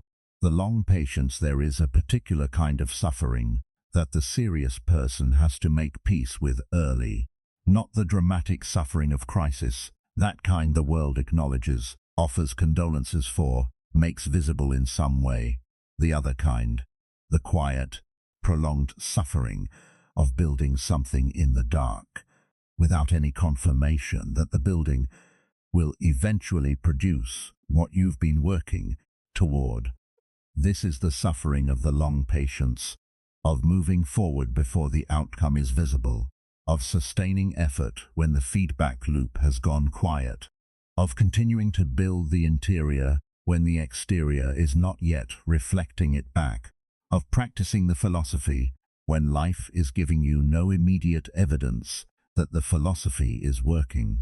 Most people experience this period as a sign that something is wrong, that the direction was incorrect, that the effort should have produced visible results by now, and its failure to do so indicates a problem with the approach. And so they adjust, they change direction, they look for a path with more immediate feedback, and in doing so, they exit precisely the phase in which the most important development was occurring. The Stoics understood this rhythm intimately. Seneca wrote that nature does not hurry, yet everything is accomplished. He was observing the natural world, but he was also describing the interior one, the development of genuine character, genuine wisdom, genuine equanimity. These are not processes that have dramatic, visible milestones. They accumulate below the level of daily visibility and then surface, suddenly fully formed, in the moment when they're needed. This is why the Stoic placed enormous emphasis on maintaining discipline through the long periods of apparent stasis, not because they expected nothing to happen, but because they understood that the most important developments were precisely the ones you track day to day, the slow deepening of equanimity, the gradual expansion of the space between stimulus and response, the incremental solidification of the inner citadel. These don't announce themselves in the daily log. They reveal themselves in the crisis. When you suddenly find yourself responding from a different place than you would have responded from a year ago, and the difference is unmistakable. The long patience also teaches something about motivation. The person who is building for visible reward has a particular vulnerability. The reward can be withheld. External recognition, external validation, external confirmation. These are outside your control. They can be delayed, denied, misdirected to someone else entirely. And when the person whose motivation is external discovers this, the motivation collapses. The person who has developed what the Stoics called internal goods, the love of wisdom for its own sake, the practice of virtue because it is virtue, the discipline of self-mastery because of what self-mastery is, rather than what it produces. That person has a different relationship with the long patience. It is still difficult. The uncertainty is still real. The absence of confirmation is still uncomfortable, but it does not collapse the motivation, because the motivation was never housed in the confirmation. Marcus Aurelius reminded himself, repeatedly and emphatically, to do the right thing without requiring the recognition of it. Not because recognition is bad, but because requiring it is a form of dependency that the serious person cannot afford. The right action is complete in itself. The virtue is its own reward, in the literal Stoic sense, not as a consolation, but as an accurate description of where genuine well-being lives. When you internalize this, when you actually feel it, rather than just understanding it, the long patience becomes manageable. Not easy, not without the particular strain of continuing in uncertainty, but manageable because the thing you're building toward is something that cannot be given or withheld by anyone else. It is entirely yours, being built in the private practice, growing in the quiet, emerging when it emerges, not as a gift from the world, but as the natural result of who you have been choosing to become. That is worth the patience, every day of it. What growth cost the relationships around you, the person who commits seriously to self-development, to the genuine, ongoing, honest work of becoming more aligned with their actual values, discovers something that the self-help narrative almost never adequately addresses. The discovery that growth is not just something you experience. It is something that others in your life experience too, and not always in the way that simple stories about personal development suggest.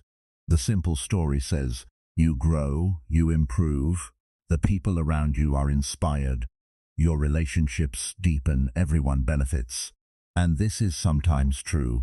It is true in the relationships that were genuinely capable of meeting the growing version of you.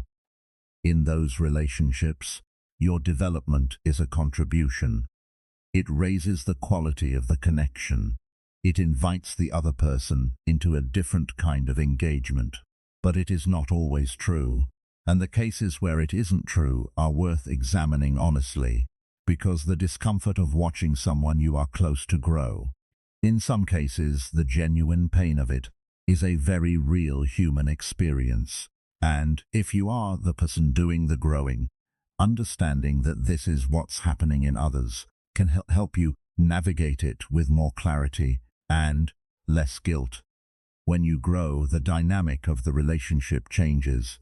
Your availability changes. The things you are willing to engage with change. The compromises you are willing to make change. The version of you that the other person was accustomed to relating to, the version they had a map of, shifts. And that shift is disorienting for them, even when the shift represents genuine progress on your part. The person who was used to managing your reactions by knowing which buttons to press discovers that the buttons no longer produce the expected results. The person who was accustomed to your compliance discovers that you are now more deliberate in choosing where to comply and where to hold. The person who needed you to remain a certain size in order to feel secure in the relationship finds the relationship uncomfortable at the larger size. None of this means you should stop growing. It means you should understand what growth does to the environment it occurs in and respond to those effects with honesty rather than with guilt or resentment. Some of the people around you will adapt. They will find that they prefer the more honest, more present, more genuinely directed version of you to the one that was accommodating their comfort at the expense of its own development. These people will grow with you, not identically, not in perfect parallel, but in the direction of the relationship becoming more real, more genuine, more worth having. Others will not adapt. They will experience your development as a breach of some implicit contract. The contract that you would remain recognizable, manageable, consistent with the version of you they built their relationship with. And when the breach becomes undeniable, they will either confront it directly or gradually create distance. Both are forms of the same recognition. The relationship has changed, and they are not certain the new version is one they want. Your response to both matters. To the ones who adapt, you offer the full measure of the more genuine version of yourself. Not the curated performance, but the actual developing person. To the ones who cannot adapt, you offer understanding, not an apology for growing, but an honest recognition that their experience of the change is real, even when the change was necessary. What you do not offer to anyone is the regression. You do not shrink back into a version of yourself that was smaller and more comfortable for others to be around, not because you don't care about the relationships, but because that regression would be a form of dishonesty, a return to performing a self you have outgrown. And no genuine relationship can be built on performance. Only genuine presence can sustain the genuine connection that is worth having. The relationships that survive real growth are, almost without exception, better for it. They are built on something more real. They are held together not by the convenience of mutual familiarity, but by the genuine recognition, in each person, of something worth remaining close to. That recognition is worth the discomfort of the transition, every time. When the quiet becomes generative, there is a point in the practice of genuine solitude.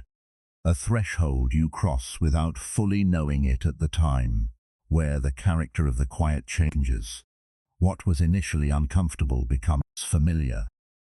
What was familiar becomes useful, and what was useful becomes generative. The silence stops being something you endure and starts being something you return to because of what it produces.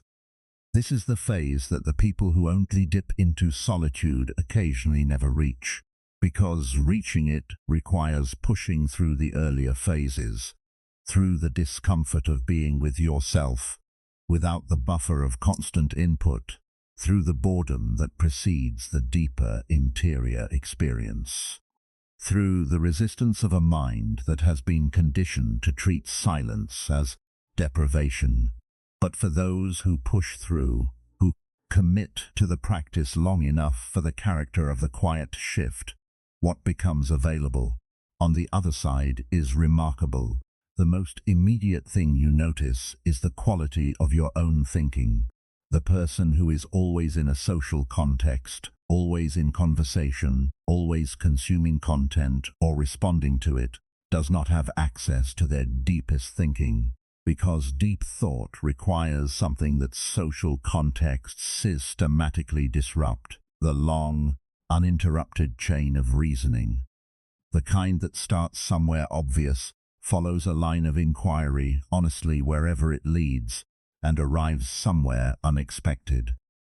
The kind of thinking that changes how you see something fundamental, rather than just adding a new surface fact. That kind of thinking only happens in genuine solitude, not in the partial quiet of a distracted morning, in the actual, defended, uninterrupted quiet of genuine internal space.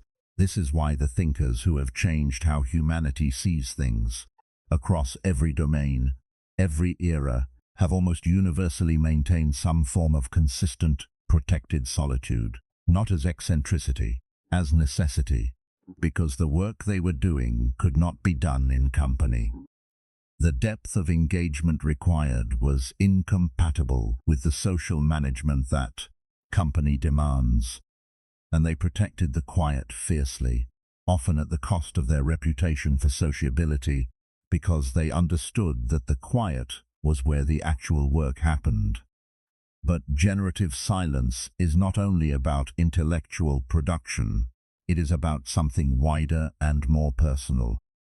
In genuine solitude, your emotional life clarifies in a way that it can't when you are continuously processing others' emotional states alongside your own. The social environment is a constant source of emotional information. The moods of people around you, the dynamics of your interactions, the ongoing low-level work of reading and responding to others. This work is real and not without value, but it also occupies attention that, in the quiet, becomes available for something else, your own interior. In genuine solitude, you discover what you actually feel about things, not what you've been performing feeling, not what the social context made it natural to feel, what you actually, genuinely experience when the performance stops. This is often surprising. Sometimes you discover that you are more troubled by something than you showed. Sometimes you discover that what you believed was a deep value was actually a borrowed one, that it came from your environment and not from your genuine interior. Sometimes you discover something you didn't know you wanted, or something you didn't know you had released.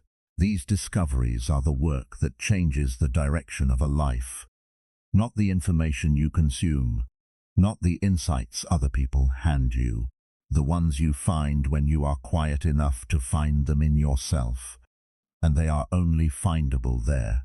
Carl Jung spent a period of his life in what he called the confrontation with the unconscious, a deliberate, disciplined descent into his own interior, lasting years, producing work that became the foundation of analytical psychology and some of the most profound psychological insight of the 20th century. He undertook it in conditions of radical solitude. The quiet was not incidental, it was the method. You do not need to undertake anything so extreme, but the principle applies at any scale. Whatever you give the genuine quiet returns to you, clarified, deepened, more fully understood than it could be in any other context.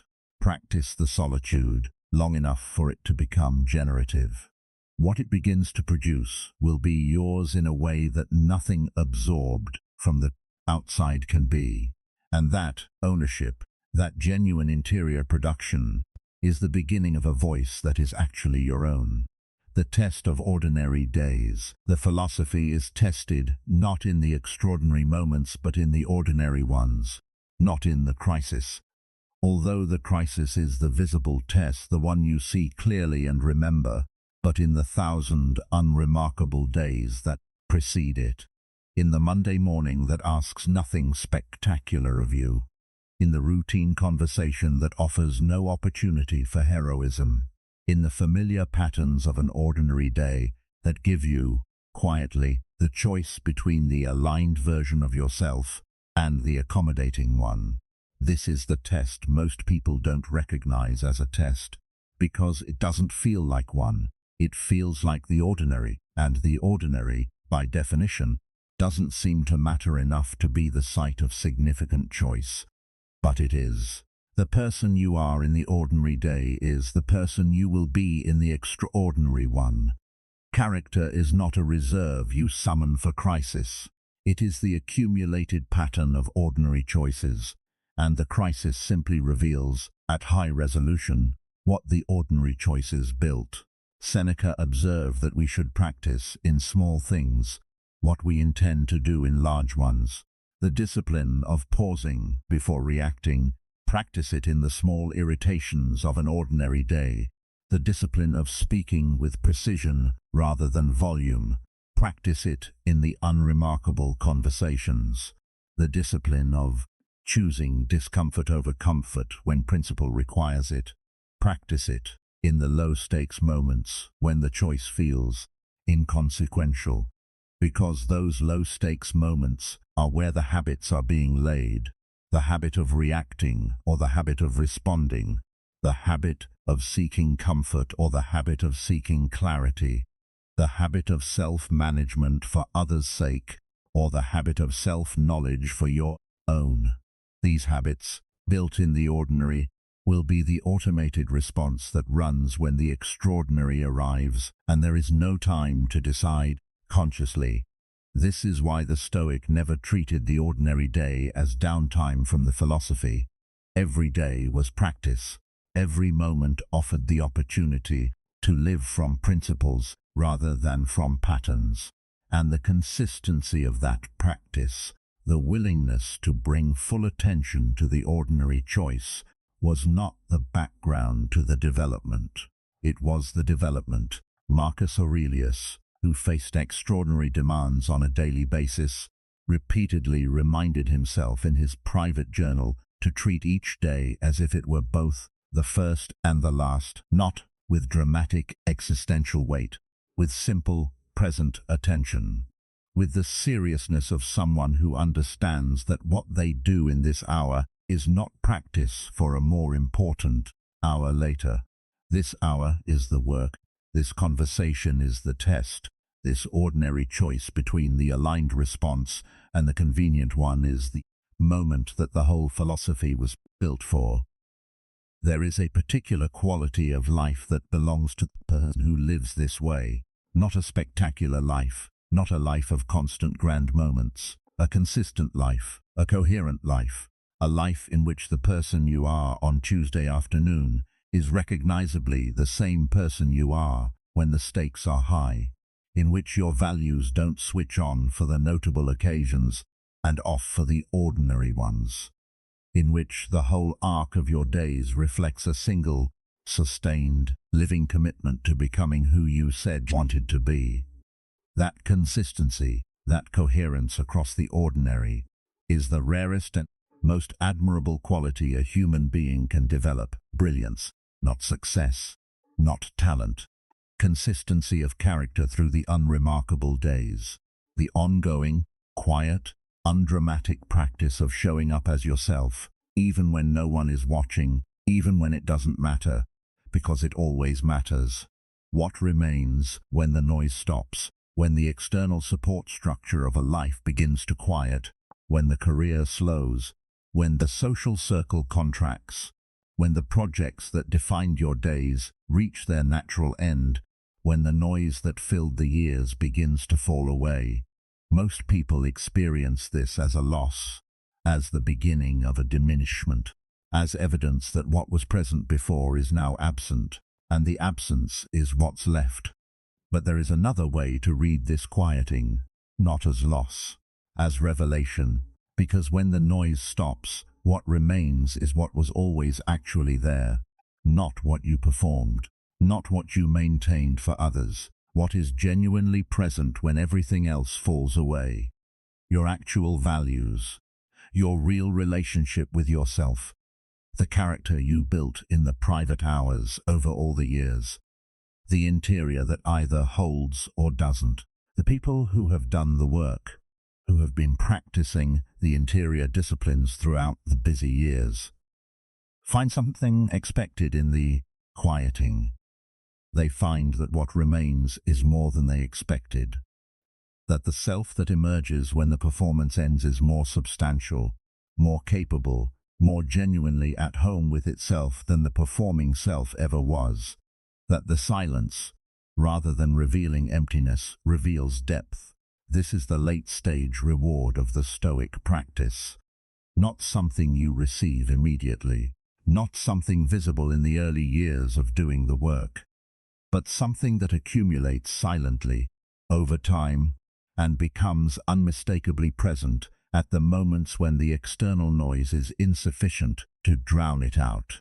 The person who arrives at genuine old age, or at any period of significant quiet after significant noise, having done the interior work, will find themselves in possession of something extraordinary, a relationship with themselves that is genuinely sustaining, not requiring constant company to maintain, not dependent on the ongoing provision of external stimulation, genuinely, quietly sufficient.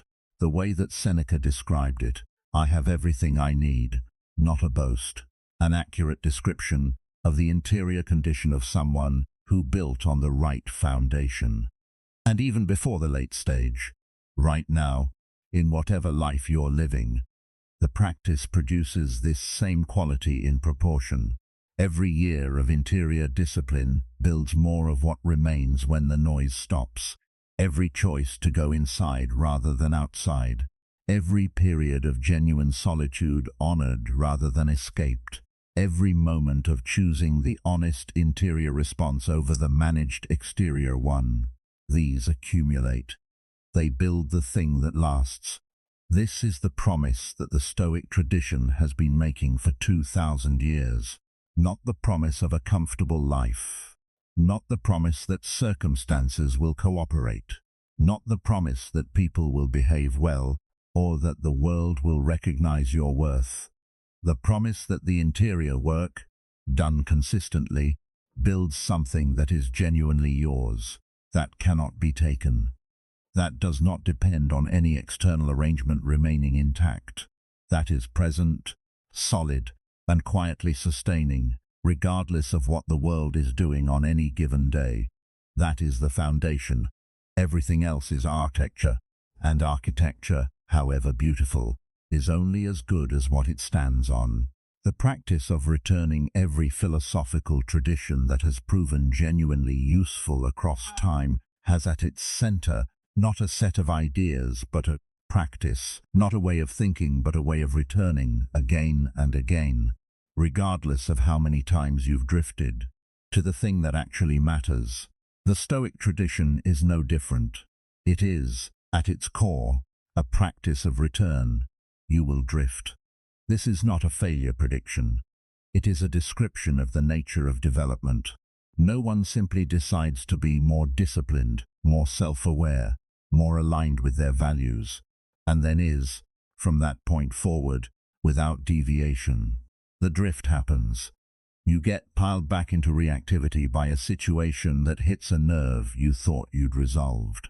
You get pulled back into seeking approval by a period in which the internal anchor feels unusually distant. You get pulled back into the noise by circumstances that make the quiet temporarily inaccessible. This is not evidence that the practice isn't working. It is part of what the practice is. The practice is not the achievement of a state of perfect discipline.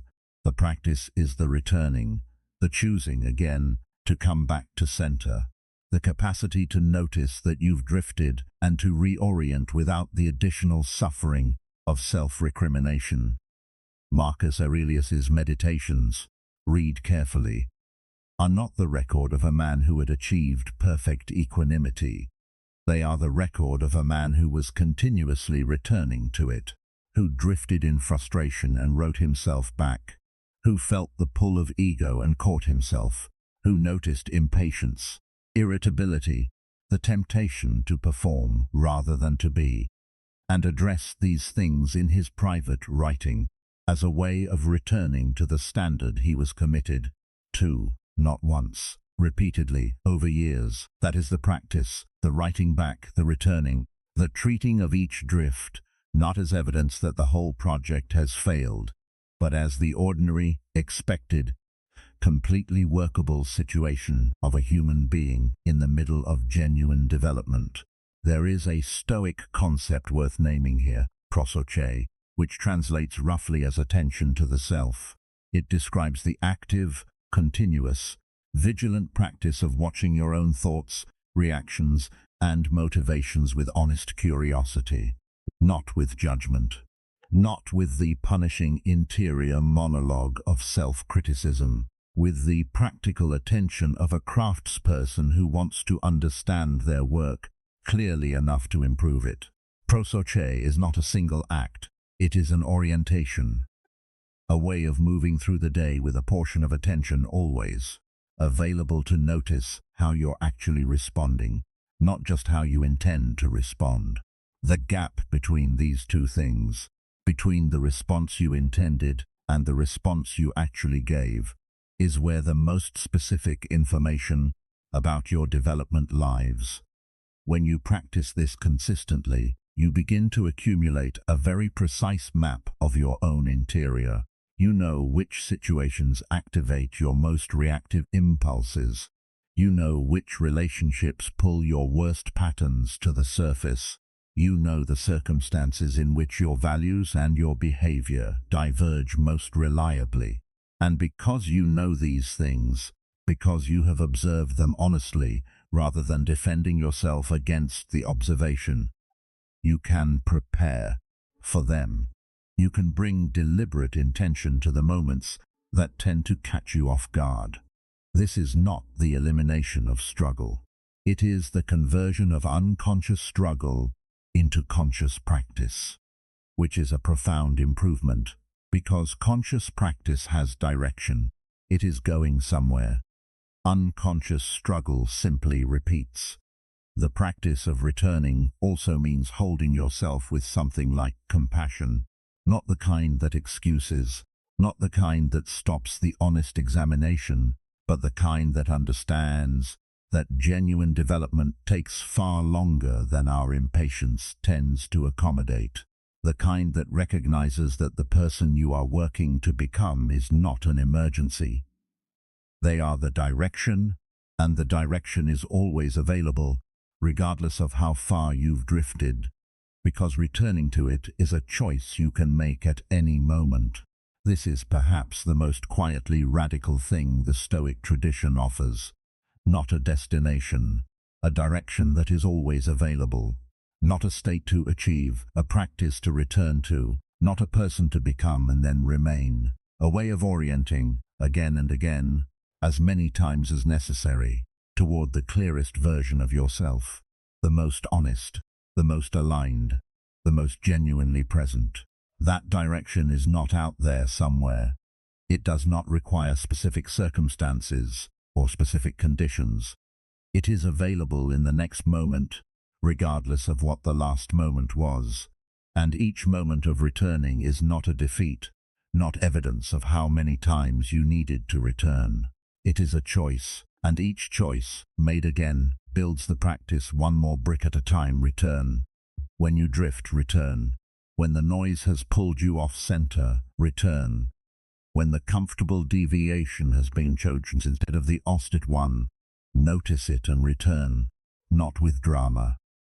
With the quiet, practical commitment of someone who has decided that the direction is worth returning to, as many times as the returning requires. That is the whole of the practice in the end. And it is everything. The summit. There is a point in the journey that almost no one describes accurately, because almost no one reaches it with their illusions still intact and the clarity to see it for what it is. It is the point where the pursuit becomes the practice, where the path you were walking in order to arrive somewhere, where reveals itself to be the destination, where the quiet, consistent, private work of becoming was never the preparation for the life. It was always the life itself. You see it clearly only in retrospect. All of it. Every period of genuine solitude, every difficult choice made in private, every act of choosing integrity over approval, every moment of sitting with discomfort instead of running from it, was not preparation for something. It was the thing. The life well lived is not the one that eventually arrives at some elevationist destination. It is the series of small, directed, honest, private decisions that accumulate over years into a person of genuine substance. The summit is not a place. It is a way of being. And from that way of being, the world looks different. Not because the world changed, but because you did. The noise that once pulled you off course no longer reaches the interior. The approval that once felt necessary now feels optional. Genuinely pleasant when it arrives, genuinely irrelevant when it doesn't. The silence that once felt like failure now feels like information. The solitude that once felt like deprivation now feels like the only place where the real work happens. Marcus Aurelius described the whole of philosophical practice in a single phrase: return again and again to what is essential, not the management of impressions, not the accumulation of recognition, the return to what actually matters, and the practice of that return, the consistency of it across years, across circumstances, regardless of what the world is offering or withholding, is what builds the character that holds. When you have practiced this consistently, when the return has become the default rather than the achievement, something changes in how you experience the world's noise. It stops being a threat. It becomes the background against which your clarity is most visible. The louder the noise around you, the more obvious the steadiness within you becomes. Not as contrast you perform, as contrast that simply exists because you have built something different inside. People begin to sense this. They may not be able to name it, but they feel the difference between presence that is performing and presence that simply is, between the person who needs them to be a certain way and the person who is genuinely okay with however they are, between the connection that is motivated by the need to receive something and the connection that is freely offered from actual wholeness. That difference is everything.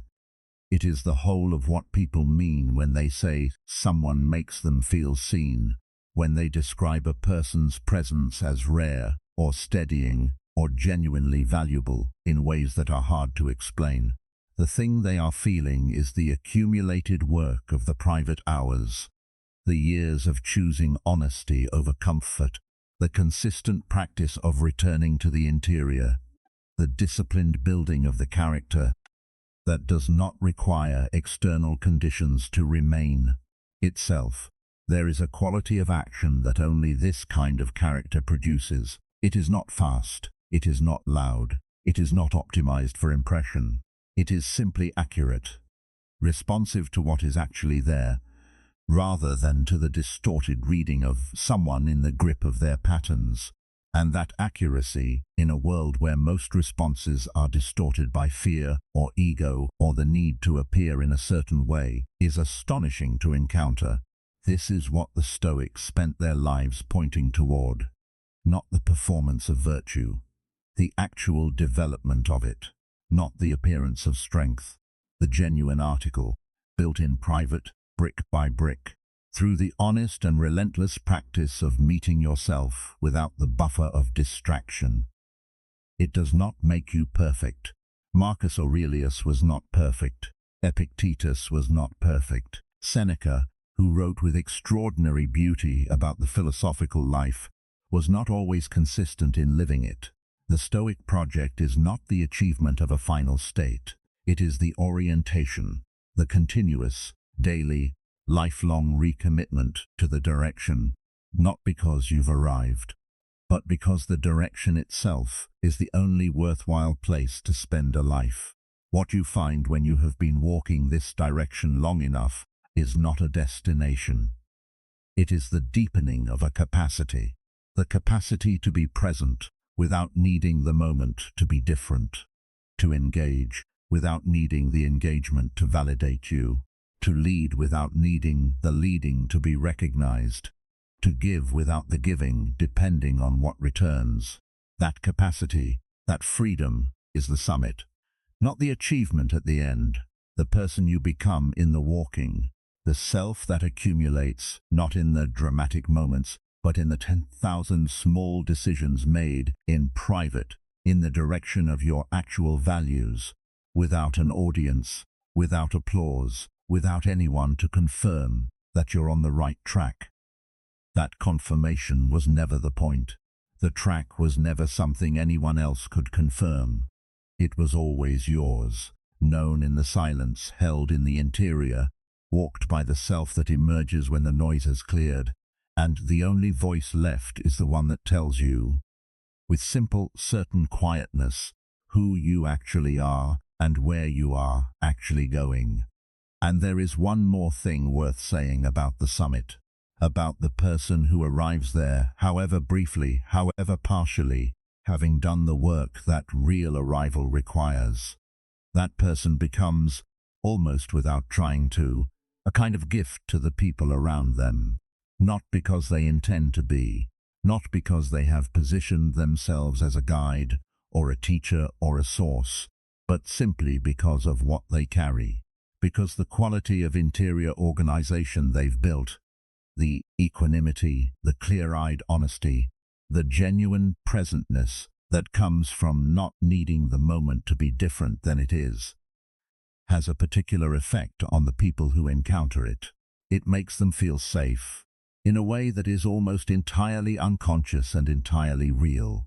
The presence of someone who is genuinely steady, who is not adding to the chaos, not managing their impression, not performing their confidence, creates a kind of permission for everyone in contact with that person to be a little more themselves, to relax slightly the management of their own presentation, to speak a little more honestly, because the quality of the listening they're receiving doesn't require them to be anything other than what they are.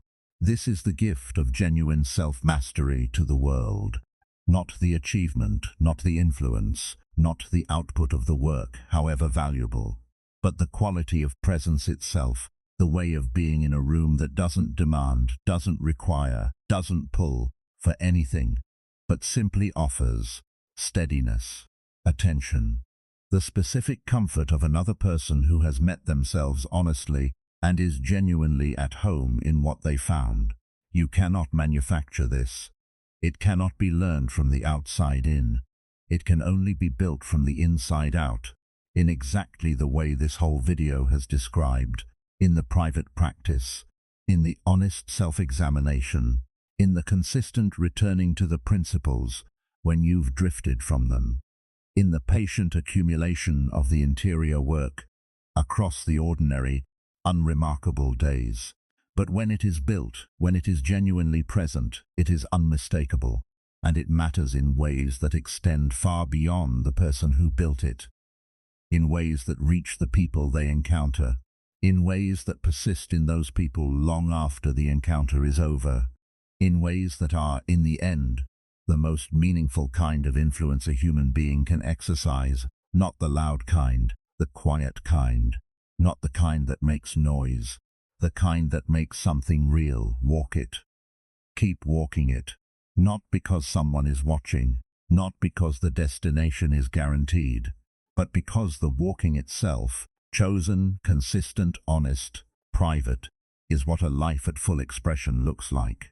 If this found something in you, if it reached the part of you that already knew this and needed to hear it said clearly, then you are already on the path. You have been walking it before you had the words for it. Join us at Stoic site, where we explore these truths every week, where every conversation is a step deeper into the philosophy that doesn't just describe a better life, it builds one, quietly, from the inside out. Hit subscribe, come back, we will keep walking together. The path is yours, it always was.